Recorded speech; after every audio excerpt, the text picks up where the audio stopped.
Hello, welcome to this video 5-5, and today we're going to talk about concavity and inflection points. We're going to go ahead and first start off refreshing our memory about what the first derivative tells us. Remember, the first derivative can help us go ahead and identify where we have relative extrema as well as where f of x is increasing and decreasing. That was called the first derivative test. What we're going to use today is the second derivative. The second derivative, f double prime, can also help us understand features of a graph. But first we want to go ahead and introduce you to the vocabulary terms and visually how they look like on a function before we dive into derivatives. So here is a function f of x, and we're asked to go ahead identify some important features of f of x. Critical points. Remember, critical points, this is where f prime is equal to 0 or where f prime is undefined. Now this function is never undefined, but we do have some horizontal tangent lines here and here. So critical points, that would be x is equal to 1 and x is equal to 5. Now these points do separate where our function is increasing and decreasing. My function is increasing, right, from negative infinity to 1 and from 5 to infinity, and then it is decreasing on this interval here 1 to 4, okay?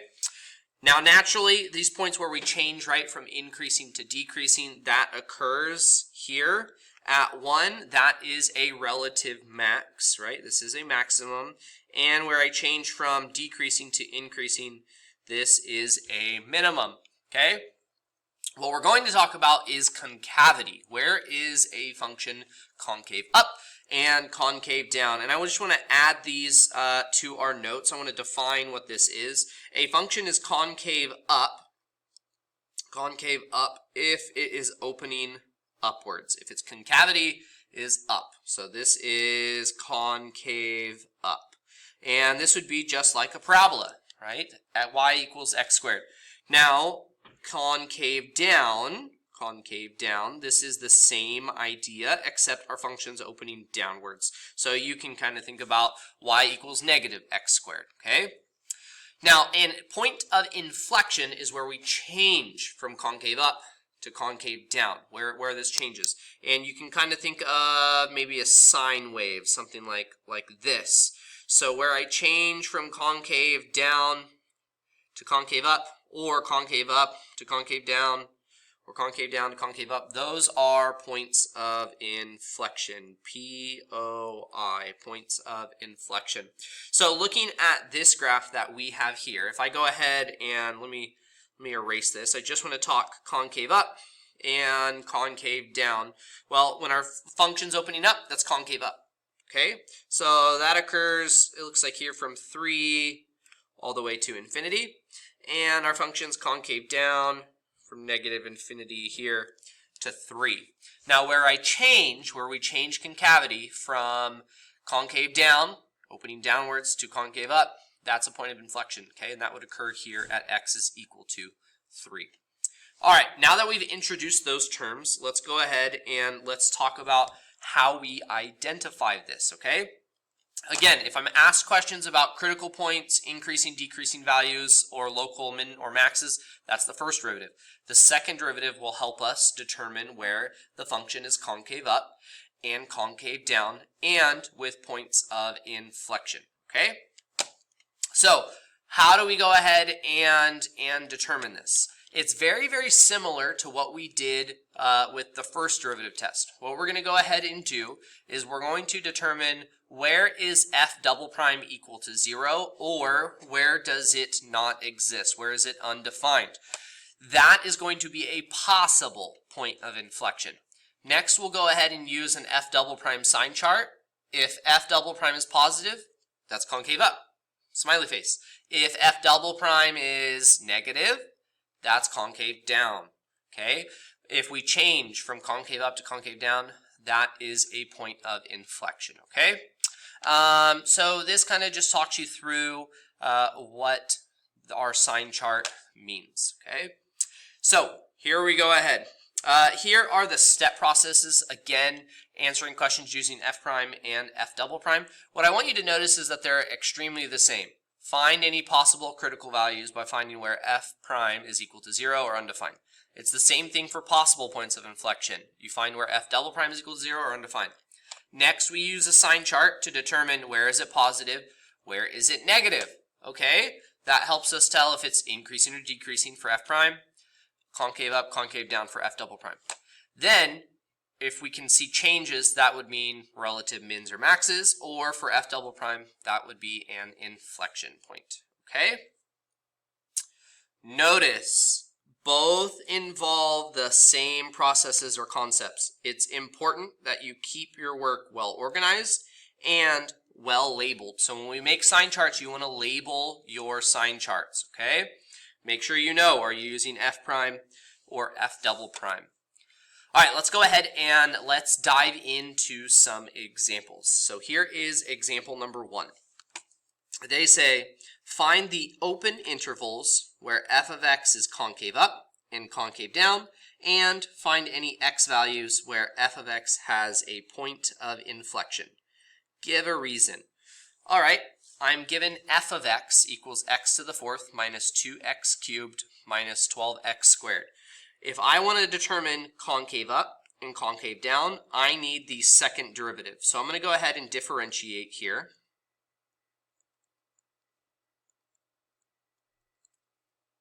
Okay, and then I'm going to go ahead and differentiate once more.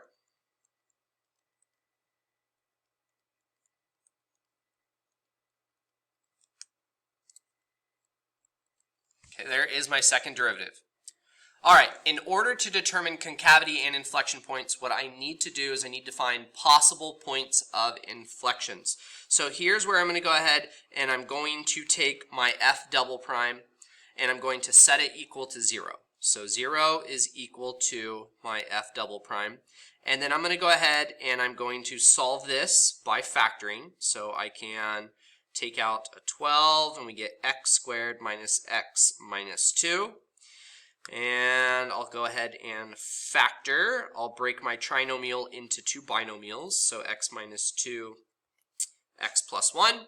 And it looks like we get two situations, right? X minus 2 is equal to 0, which means x is equal to 2. And x plus 1 is equal to 0, which means x is equal to negative 1. So these are possible points of inflection. I'll go ahead and write over here. This is f double prime, an f double prime sign chart. Make sure when you label, you're using the correct sign chart. And I'm going to place my possible points of inflection. This is where f double prime is equal to 0. I'm going to place these values. This is where f double prime is equal to 0. I would also include where f double prime is undefined. Now, my function here, the 12x squared minus 12x minus 24, that's a polynomial. That's continuous, so never undefined. Okay. Now, what I want to go ahead and do is I'm going to use a sign chart. I'm going to test some values. So let's see, maybe f double prime of negative 10, f double prime of 0, and f double prime of 10. I like those numbers. Okay, so I can go ahead, I can plug these in. So it looks like we get, which one do I want to use? Do I want to use this one or this form? I like the second form here. I can quickly see. So I have, if I plug in negative 10, that's going to be a negative value, times negative 10 plus 1, that's also a negative value. I'm just plugging it into this, and 12 is positive. So a negative times a negative is a positive. Okay, I know f double prime is positive here. Okay, I'll test f double prime of 0. So I'm going to plug in 0 here. 12, that's a positive value, times 0 minus 2, that's a negative. Okay, times 0 plus 1, that's a positive. That gives me a negative. So I know that f double prime is negative in this region. And then f double prime of 10, I'm going to plug in 10, and we get a positive times a positive. That is positive. Okay. So what's given to me here is concavity. I know my function is concave up, and then it's concave down here, and then it is concave up. Okay, so I'm going to go ahead and state that. That's something they wanted to know. So I'll say here, F is concave up on negative infinity to -1, union 2 to infinity, because F double prime is greater than 0. Notice, different than increasing, decreasing, I'm not including brackets on my endpoints. These are just pure parentheses. Okay, F is concave down on -1 to 2 because F double prime is less than 0. Okay, so there's my statements regarding concavity. Now I also need to answer about inflection points. So do I have any inflection points? Well, this is where we change from concave up to concave down, or concave down to concave up. And I do. At both of these points, we have inflection points. So I'll add my third statement here. F has points of inflection at x equals -1 and x equals 2. Why? Because F double prime changes signs. And there is your justification. All right? Not too bad. Okay. Let's go ahead and look at example number 2. And example number 2 is a trig example. All right, here we go. Okay, so find the open intervals where g of x is concave up or concave down, and find any x values where g of x has a point of inflection on 0 to 2 pi inclusive. Give a reason for your answer. I'm given g prime of x equals sine squared x plus cosine of x. I'm going to go ahead and I'm going to differentiate this. So g prime of x is equal to 2 sine of x cosine of x minus sine of x. Okay? And I want to know, when is this equal to 0? Now, I'm in a bit of a mess because my trig functions are mixed together. I want to unmix those. So I notice, hey, both terms have a sine. I'm going to factor out a sine of x, leaving behind 2 cosine x minus 1. And now I can use my zero product property. Sine of x is equal to 0, and 2 cosine of x is equal, or sorry, minus 1 is equal to 0. So sine of x is equal to 0. That occurs at 0 and at pi and on the inclusive interval 2 pi. Okay, so that's those are my possible points of inflection for sine of x equaling 0. 2 cosine of x minus 1 equals 0. Well, that just means cosine of x is equal to 1. Then divide by 2, we get 1/2. Okay, so the possible points of inflection here, cosine of x is equal to 1/2. That's going to happen at pi thirds, and that's a positive 1/2. So that's also going to be at 5 pi over 3. Quadrant 1 and quadrant 4. Okay, those are my critical values. I'm going to go ahead and I want to test this. So I'm going to construct a g prime number line, g double prime. So I'm going to label that 0, 2 pi. I'll put pi in the middle. We have pi thirds here and 5 pi thirds.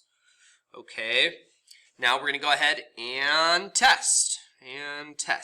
Now, good values, I can't always use the quadrantals because I have pi here. Quadrantals are good ones to use, but it looks like I'm going to use pi fourths, multiples of pi fourths. I think that would be good. So g double prime of pi over 4, g double prime of pi over 2, g double prime of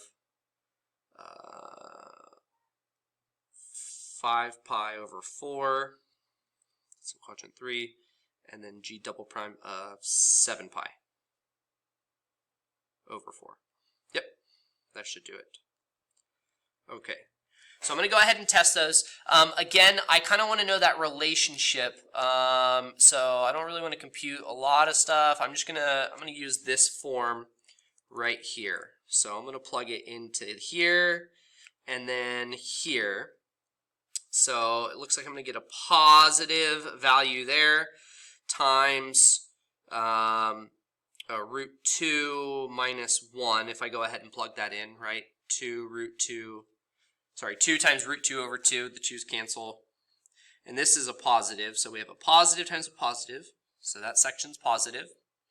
Pi over 2, we have sine there is positive 1 times 2 cosine. Cosine at pi over 2 is 0. Minus 1 gives us a negative answer. So I get a negative here. And so that's negative.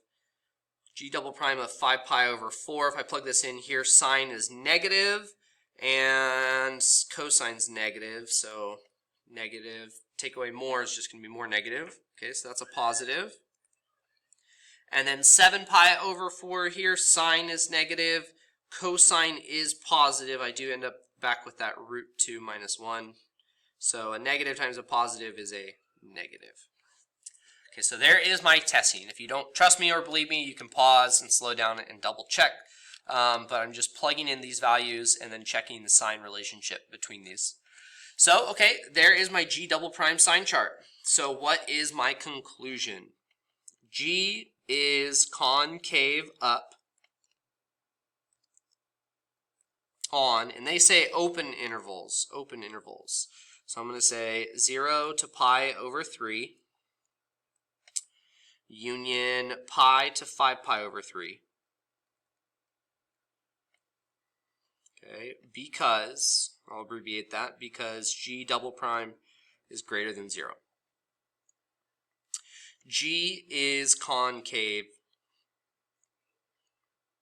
down on pi thirds to pi, union 5 pi thirds to 2 pi, because G double prime is less than 0. Okay. Now, lastly, where do we have inflection points? G has points of inflection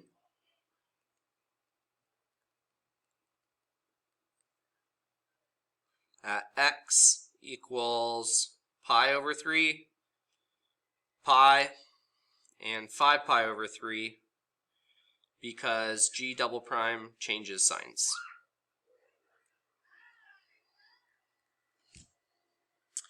All right, and there is our conclusion as well as our justifications, right? They say give a reason. We're concave up because G double prime is greater than 0. Concave down because G double prime is less than 0. Points of inflection because G double prime changes signs. All right, so those are the two algebraic ways for checking. Now, I do want to go ahead and show you a graphical representation, which is common on derivative graphs, and that's a type of FRQ that you'll see on the AP exam, where they give you a graph of a derivative, and we have to go ahead and graphically analyze the function. So they say the graph of f prime is above, okay? I'm looking at the derivative, or the slope of f. Find the intervals where f of x is concave up and concave down, and find any x values where f is a point of inflection. They're asking about concavity and inflection. Well, in order to do this, I need double prime. I need to look at the second derivative. Well, how do I find the second derivative given the first derivative?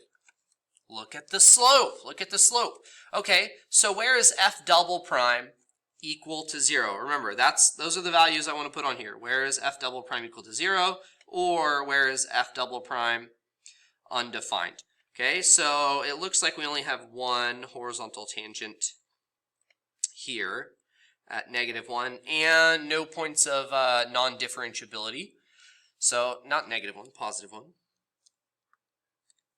So there's our only possible point of inflection, our PPOI. Okay, well, to the left of 1, our function, or sorry, f prime is increasing, so our function is concave up, that's positive. And then to the left of 1, or sorry, to the right of 1, our function is decreasing, so f double prime is negative. That means it's concave down. Okay, so there's my sign chart. So what's our conclusion? F is concave up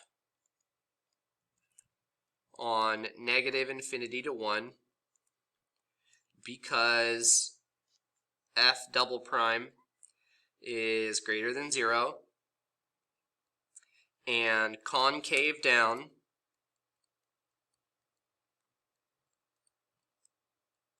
on 1 to infinity because f double prime is less than 0. F has a point of inflection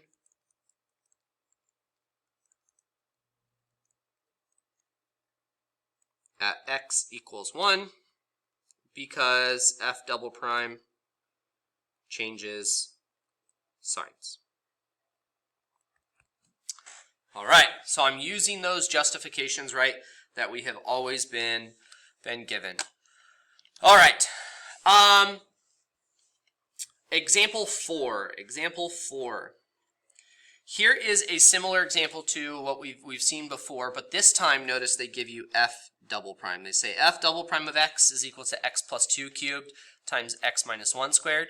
Find any x values where f of x has a point of inflection.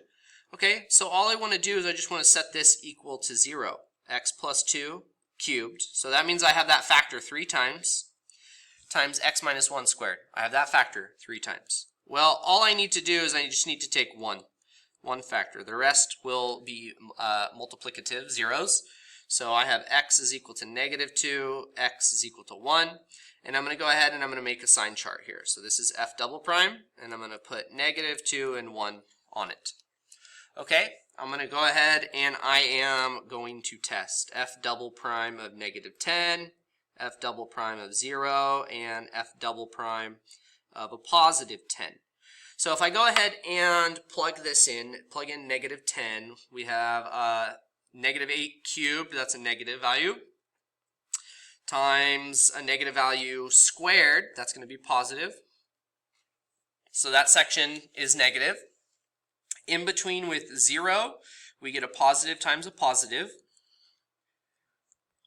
And with 10, we get a positive times a positive. There we go. Okay, so where do we have a point of inflection? Where do I change concavity? Well, concave down, concave up. So at x equals negative 2, f has a point of inflection at x equals negative 2 because f double prime changes signs. Ta-da! Not too bad. Not too bad. Okay, last example, example number 5, and this one is a good critical thinking question which does appear on the AP exam. Here again is a graph of h double prime of x. On what open intervals is h of x decreasing and concave up? Ooh. Give a reason for your answer. Well, I know h of x is decreasing if h prime is less than 0. So I want to know, where is h prime less than 0? And where is h double prime concave up? That is h double prime is greater than 0. Okay, so right there is your reason. So when you're justifying, you're going to use that, the translations. And now I just need to go ahead and determine this. So one way that is recommended is to use, I'm going to use a sign chart here. So I have f prime, and we're going from negative 2 to 11. So students often say, I don't know what to put on my sign chart now that I have to deal with both. I'm not sure. Well, you're going to put where f prime is equal to 0 or undefined. Now f prime is equal to 0 here at 0, 5, and 9. So I'm going to put those on, 0, 5, and 9. And where it's undefined. Well, our function is constantly, or it's continuous, so I don't have that. But now I want to go ahead, okay, and I'm going to answer the question, where is it decreasing? Well, a function's decreasing if f prime is less than 0. This section is positive, it's above. This section is negative, it's below. It's also negative here. And then from 9 to 11, it's positive. Okay? So I can see where it's decreasing. It's decreasing on this section. This is where it's decreasing because it's below. Okay, now I'm going to go ahead and I'm going to make another sign chart with f double prime, and I'm going to stack it right below. And I want my values to be very, very clear. So -2 and 11, I did my best. And I'm going to go ahead and put my values and make a sign chart for f double prime. So what goes on f double prime? Well, wherever f double prime is 0, so that would be a maximum or minimum. Notice I don't have any f double prime equaling to 0, but I do have points of non-differentiability. So h double prime,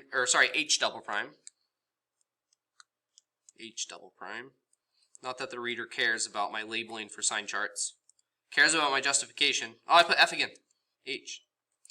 Okay, so h double prime is undefined at 2, at 5, and at 8.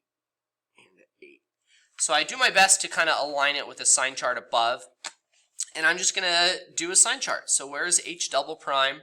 What's happening here? Well, that's the slope of this. So here we're decreasing, then we increase, then we decrease, and then we increase. Okay, so I want decreasing, which I've already highlighted here, and concave up. That's a plus sign. So that's where h double prime is positive. That's going to occur from 2 to 5.